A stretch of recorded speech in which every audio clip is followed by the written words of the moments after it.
నాకు పోరాటం ఇష్టం. మీకోసం అసెంబ్లీలో గళ వినిపించాలి. అలాగే రాము వెనిగళ్ల గారు నేను కలిసి మన కృష్ణా జిల్లా పుడివాడ సమస్యల మీద మనస్ఫూర్తిగా మీ గొంతు, మీ కష్టాలకి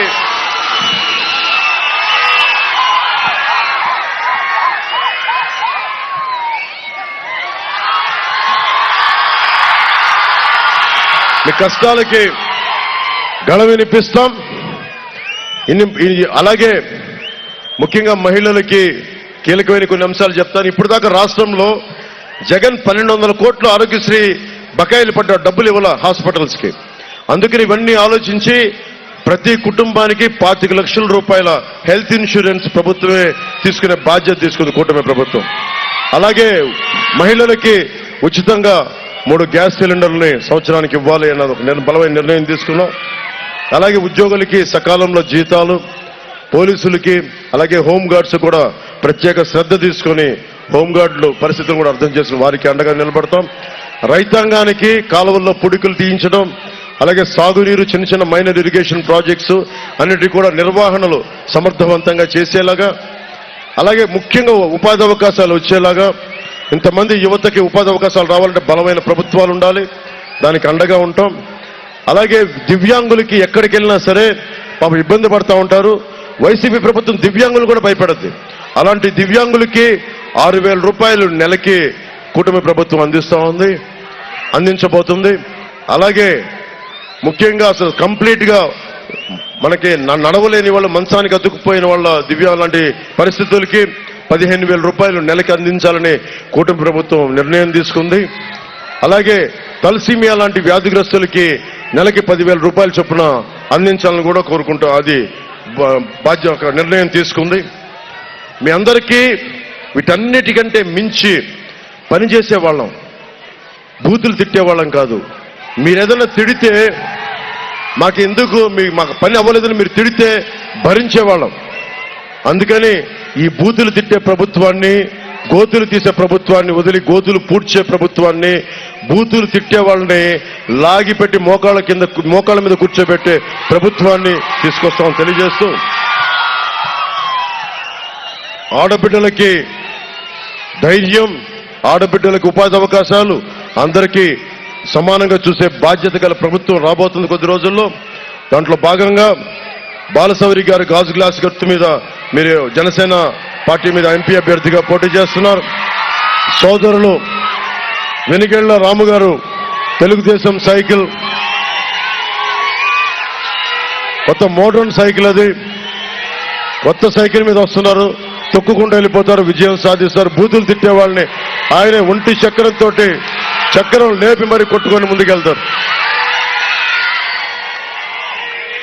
అలాగే ముఖ్యంగా కొనకళ్ళ నారాయణ గారికి, ఆయన అంటే నాకు చాలా ఇష్టం. కొనకళ్ళ నారాయణ గారు అంటే ఆంధ్రప్రదేశ్ విభజన సమయంలో ఎలుగెత్తి లోక్సభలో మాట్లాడితే ఆయన మీద దాడి చేస్తే చాలా మంది ఎంపీలు ఆయన సమస్యలు పడిపోతే ఆయన ఆరోగ్యంగా ఉండాలని ఎప్పుడు ఆయన ఆలోచించిన రోజుల్లో ఈరోజు వారు పుట్టినరోజు. ఈ రోజున వారికి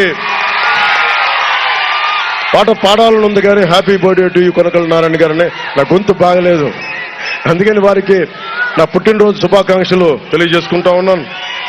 అలాగే గుత్తికొండ రాజాబాబు గారికి, రావి వెంకటేశ్వరరావు గారికి, జనసేన నాయకులు శ్రీకాంత్ బోరగడ్డ గారికి, పాలంకి సారథి గారికి, సాండు పవన్ గారికి, పేర్ని జగన్ గారికి, బండ్రెడ్డి రామ్ గారికి నా మనస్ఫూర్తిగా హృదయపూర్వక నమస్కారాలు తెలియజేసుకుంటూ, పిన్నమనేని వెంకటేశ్వరరావు గారికి నా ప్రత్యేక నమస్కారాలు తెలియజేసుకుంటా ఉన్నాను. వారికి నా మనస్ఫూర్తిగా నా కృతజ్ఞతలు. అలాగే మజ్జి శ్రీనివాస్ గారికి, వేమూరి త్రినాథ్ గారికి, సయన్ రాజేష్ గారికి, కొడమల గంగాధర్ గారికి నా హృదయపూర్వక నమస్కారాలు తెలియజేసుకుంటూ, మనందరం కష్టపడి ఈ ఒక్క ఎన్నికలకి ఈ 13 రోజులు కష్టపడదాం. జనసేన మద్దతుదారులందరికీ చెప్తా ఉన్నాం, మన తెలుగుదేశం గెలుపు జనసేన మద్దతుదారులు గెలుపు కూడా. 175 నియోజకవర్గాల్లో తెలుగుదేశం ఎక్కడ పోటీ చేస్తుంటే మనం కూడా పోటీ చేస్తున్నాడు. భారతీయ జనతా పార్టీ ఎక్కడ పోటీ చేస్తుందో మనం పోటీ చేస్తున్నాడు. అందరం ఒక సమిష్టిగా ముందుకు తీసుకెళ్తున్నాం.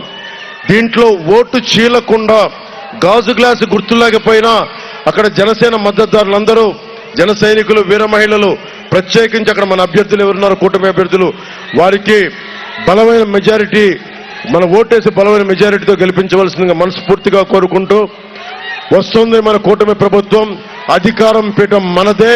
ఈ వైఎస్ అవినీతి కోటల్ని బద్దలు కొడతామని తెలియజేసుకుంటూ, వీళ్ళ బూతులకి, వీళ్ళ గోతులకి శ్మశానాలు కడతాం, గోరీలు కడతాం వీళ్ళు బూతులకి.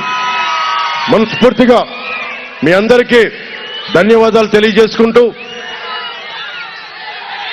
జూనియర్ ఎన్టీఆర్ గారి ఫోటోగ్రాఫ్ చూపిస్తూ ఉన్నారు, రంగా గారి ఫోటోగ్రాఫ్ చూపిస్తూ ఉన్నారు. మీ అందరికీ, రంగా గారి అభిమానులకి, జూనియర్ ఎన్టీఆర్ గారి అభిమానులకి, అందరి హీరోల అభిమానులకి ప్రత్యేకించి నా ధన్యవాదాలు తెలుపుకుంటూ, భగీరథ మహర్షి జెండాలు ఎగురుతా ఉన్నాయి, చాలా ఆనందంగా ఉంది. పోలవరం పూర్తి చేస్తాం. నేను మీకు మాట ఇచ్చాను, పోలవరం పూర్తి చేసే బాధ్యత, అన్ని నదులని అనుసంధానం చేయడానికి ఒక తరం కష్టపడతాం. 2047కి మనం ప్రపంచంలోనే అగ్రగామి భారత్గా మనం రెపరెపలాడతాం. అక్కడ భగీరథుడి జెండా, భగీరథుడి మహర్షి జెండా ఎలా రెపరెపలాడుతుందో మన భారతదేశపు జెండా కూడా రెపరెపలాడిస్తామని తెలియజేసుకుంటూ సెలవు తీసుకున్నాను. మీ అందరికీ పేరు పేరున ధన్యవాదాలు తెలుపుకుంటూ, ఇంత మండు టెండలో మీరందరూ ఆరోగ్యం జాగ్రత్త. ఈ మండు టెండలో ఇంటికి వెళ్ళగానే మజ్జిగలు, చల్లబడే పానీయాలు తీసుకోండి, నీడలో ఉండండి.